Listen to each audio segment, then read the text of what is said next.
அதிகாரம் 4.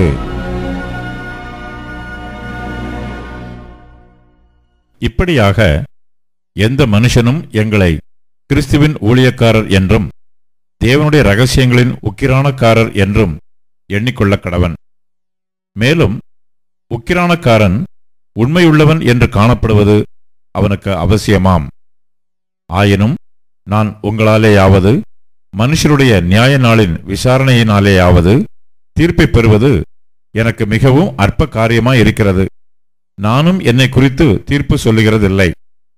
என்னிடத்தில் நான் யாதொரு குற்றத்தையும் அறியேன்.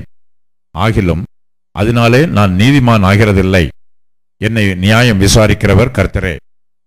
ஆனதால் கர்த்தர் வருமளவும் நீங்கள் காலத்துக்கு முன்னே யாதொன்றை குறித்தும் தீர்ப்பு சொல்லாதிருங்கள். இருளில் மறைந்திருக்கிறவைகளை அவர் வெளியரங்கமாக்கி இருதயங்களின் யோசனைகளையும் வெளிப்படுத்துவார். அப்பொழுது அவனவனுக்குரிய புகழ்ச்சி தேவனால் உண்டாகும். சகோதரரே, எழுதப்பட்டதற்கு மிஞ்சி எண்ண வேண்டாம் என்று நீங்கள் எங்களாலே கற்றுக்கொள்ளவும், ஒருவனும் ஒருவன் நிமித்தம் மற்றொருவனுக்கு விரோதமாய் இருமாப்பு அடையாதிருக்கவும் நான் உங்கள் நிமித்தம் என்னையும் அப்பல்லோவையும் திருஷ்டாந்தமாக வைத்து இவைகளை எழுதினேன். அன்றியும் உன்னை விசேஷித்தவனாகும்படி செய்கிறவர் யார்? உனக்கு உண்டாயிருக்கிறவைகளில் நீ பெற்றுக்கொள்ளாதது யாது? நீ பெற்றுக்கொண்டவனானால் பெற்றுக்கொள்ளாதவன் போல் ஏன் மேன்மை பாராட்டுகிறாய்? இப்பொழுது திருப்தி அடைந்திருக்கிறீர்களே, இப்பொழுது ஐஸ்வர்யவான்களாய் இருக்கிறீர்களே, எங்களை அல்லாமல் ஆளுகிறீர்களே. நீங்கள் ஆளுகிறவர்களானால் நலமாயிருக்கும். அப்பொழுது உங்களுடனே கூட நாங்களும் ஆளுவோமே. எங்களுக்கு தோன்றுகிறபடி தேவன் அப்போஸ்தலர்களாகிய எங்களை மரணத்துக்கு குறிக்கப்பட்டவர்கள் போல கடைசியானவர்களாய் காணப்பட பண்ணினார். நாங்கள் உலகத்துக்கும் தூதருக்கும் மனுஷருக்கும் வேடிக்கையானோம். நாங்கள் கிறிஸ்துவின் நிமித்தம் பைத்தியக்காரர், நீங்கள் கிறிஸ்துவில் புத்திசாலிகள். நாங்கள் பலவீனர், நீங்கள் பலவான்கள். நீங்கள் கனவான்கள், நாங்கள் கனவீனர். இந்நேரம் வரைக்கும் பசியுள்ளவர்களும் தாகமுள்ளவர்களும் நிர்வாணிகளும் குட்டுண்டவர்களும் தங்க இடமில்லாதவர்களுமாயிருக்கிறோம். எங்கள் கைகளினாலே வேலை செய்து பாடுபடுகிறோம். வையப்பட்டு ஆசீர்வதிக்கிறோம். துன்பப்பட்டு சகிக்கிறோம். தூஷிக்கப்பட்டு வேண்டிக் கொள்கிறோம்.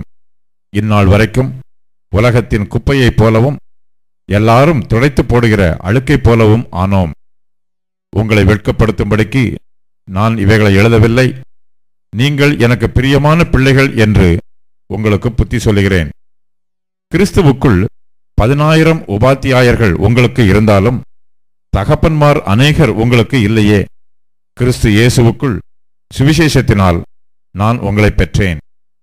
ஆகையால் என்னை பின்பற்றுகிறவர்கள் ஆகுங்கள் என்று உங்களுக்கு புத்தி சொல்லுகிறேன். இது நிமித்தமாக எனக்கு பிரியமும் கர்த்தருக்குள் உண்மையும் உள்ள என் குமாரனாகிய தீமோத்தேயுவை உங்களிடத்தில் அனுப்பினேன். நான் எங்கும் எந்த சபையிலும் போதித்து வருகிற பிரகாரம் கிறிஸ்துவுக்குள்ளான என் நடக்கைகளை அவன் உங்களுக்கு ஞாபகப்படுத்துவான். நான் உங்களிடத்திற்கு வருகிறதில்லை என்கிறதாக சிலர் இருமாப்படைந்திருக்கிறார்கள். ஆகிலும் கர்த்தருக்கு சித்தமானால் நான் சீக்கிரமாய் உங்களிடத்திற்கு வந்து இருமாப்படைந்திருக்கிறவர்களுடைய பேச்சையல்ல, அவர்களுடைய பலத்தையே அறிந்து கொள்வேன்.